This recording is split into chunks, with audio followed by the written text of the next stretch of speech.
Okay, let's get right into this. Basically, there is this in-person requirement that's freaking a lot of people out. And I get it. I understand you're afraid that you're going to lose your benefits if you don't magically go in and prove who you are. But the reality is that it doesn't apply to a lot of people.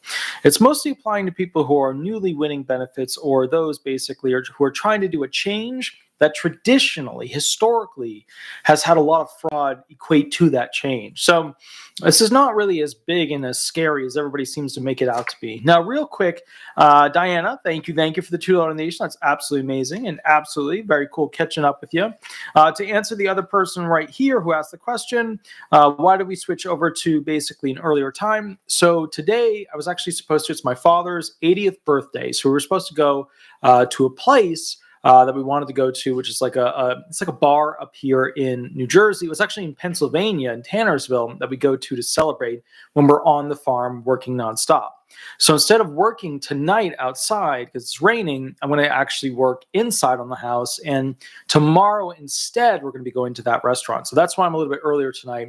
I kind of switched up what I'm normally doing on the farm. Now, there was a release from the SSA news release, specifically about Social Security updates recently announced identity proofing requirements. I'm going to read through this, and then we're going to actually go through this document over here, which is the advocates applaud Social Security Administration about taking their time to go through what likely they are going to require from people who have to go in person. Let's go through it real quick.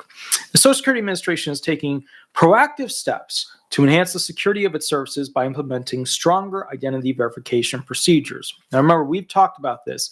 They're trying to slowly move everybody receiving a check onto a cell phone-based authorized, authenticating program. Why? Because that's what the VA is doing. The SSA is going to follow suit, and pretty much everybody's going to have a cell phone in the future, and that cell phone is going to represent their digital DNA. Okay. The updated measures will further safeguard Social Security records and benefits for millions of Americans against fraudulent activity. In-person identity proofing for people unable to use their personal My Social Security account for certain services will be effective April 14th, 2025. Okay, so middle of April, April 14th, 2025, very important date. Quote, we have listened to our customers, Congress advocates, and others, and we are updating our policy to provide better customer service to the country's most vulnerable population, said Lee Dudek, acting commissioner of the Social Security Administration. In addition to extending the policy's effective date by 2 weeks to ensure our employees have the training they need to help customers, Medicare, disability, and SSI applications will be exempt from in-person identity proofing because multiple opportunities exist during the decision process to verify a person's identity. One of the big ones is that, if you're applying for SSI, disability, Medicare, in many instances, well, especially with SSDI and SSI, they'll send you to their government-funded doctor to go ahead, although they'll say independent, but their government-funded doctor to go ahead and get checked out to make sure it's truly you. Now, under the updated policy beginning April 14, 2025, individuals applying for Social Security disability insurance, Medicare, and supplemental security income who cannot use a personal My Social Security account can complete their claim entirely over the telephone without the need to come into an office. So again, it's not a lot of people. It's a very small amount of people that are going to actually get, forced to do this. Individuals who cannot use their personal My Social Security account to apply for benefits will only need to prove their identity at a Social Security office if applying for retirement, survivors, or auxiliary spouse or child benefits. Very tiny group of people. SSA will enforce online digital identity proofing or in-person identity proofing for these cases. The agency will not enforce these requirements in extreme dire need situations, such as terminal cases or prisoner pre-release scenarios. SSA is currently developing a process that will require documentation, management approval to bypass the policy in such dire need cases. Dire need cases means like, you're not getting the check that month and you're going to lose your house. You're homeless. You don't have food. You can't get access to medical care, etc. All right, next thing. Their direct deposit information for any benefit will need to visit Social Security Administration process through their website.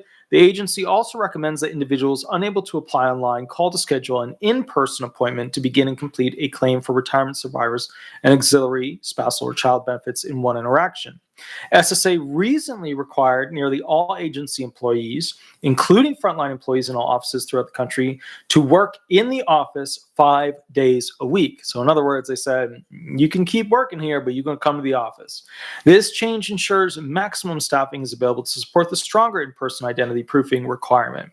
The agency will continue to monitor and, if necessary, make adjustments to ensure it pays the right person, the right amount, at the right time, while safeguarding the benefits and programs it administers. SSA plans to implement the Department of Treasury's Bureau of Fiscal Services Payment Integrity Service, called Account Verification Service, AVS.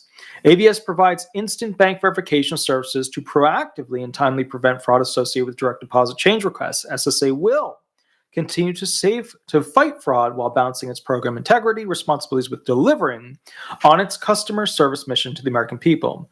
People who do not already have a mysocialsecurity.com account can create one at the ssa.gov/myaccount.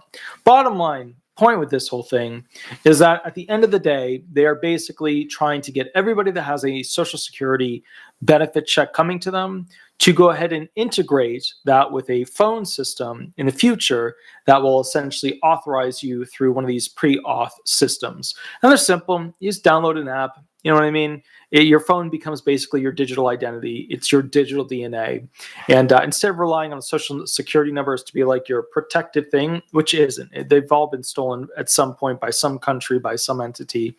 The point is now your phone, with you having to do multiple multi-authentication process requirements, go ahead and push through all these things. So when you want to change something, you're going to have to authorize it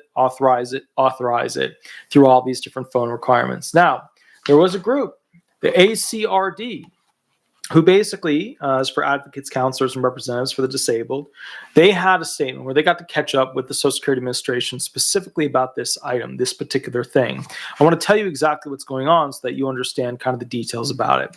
Also, super thank you to Diana. Give Sweetie and Shadow hugs. Will do. And super thank you for the donation. I have to give you guys an update specifically on Shadow's future surgery because that is super important. At least to me, it's heavy relevant because it's something that like directs a lot of my attention every single day. All right, here we go. Washington, D.C. Advocates, counselors, and representatives for the disabled, ACRD, is pleased to commend the Social Security Administration, SSA, for hearing the concerns of disabled and older claimants and for refining its identity verification policy to avoid placing unnecessary burdens on millions of the nation's most vulnerable citizens.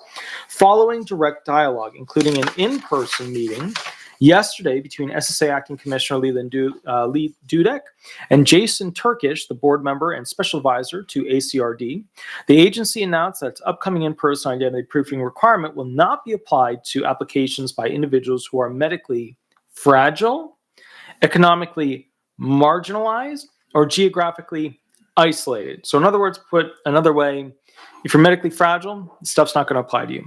If you're poor, stuff's not going to apply to you. If you're geographically isolated, middle of North Dakota, middle of Texas, right? All the oil fields are. Well, I mean, that's got actually a lot of stuff by it, but you know what I mean. If you're in the middle of like Cactusville, I'm just making up a ville, then bottom line is you're not going to be seeing a lot of that. Okay. All right, specifically exempting applicants for Social Security disability insurance, supplemental security income, and Medicare, as the agency already has ample opportunities during the application process to verify their identities.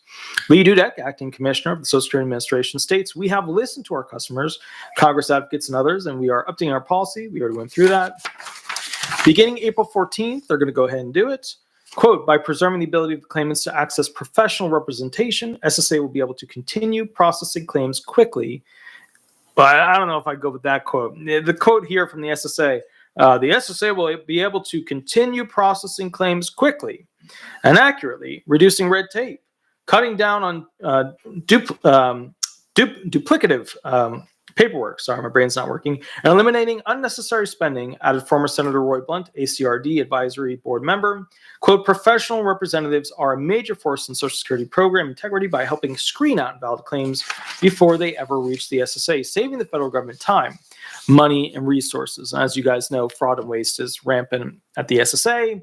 Fraud and waste is rampant all throughout the federal government. Quote, This is how good government works, observed Rachel Buck, ACRD Executive Director. Quote, by listening and collaborating to solve real-world problems, the Social Security Administration is demonstrating commendable determinations to work in a bipartisan way for the good of our country's most vulnerable.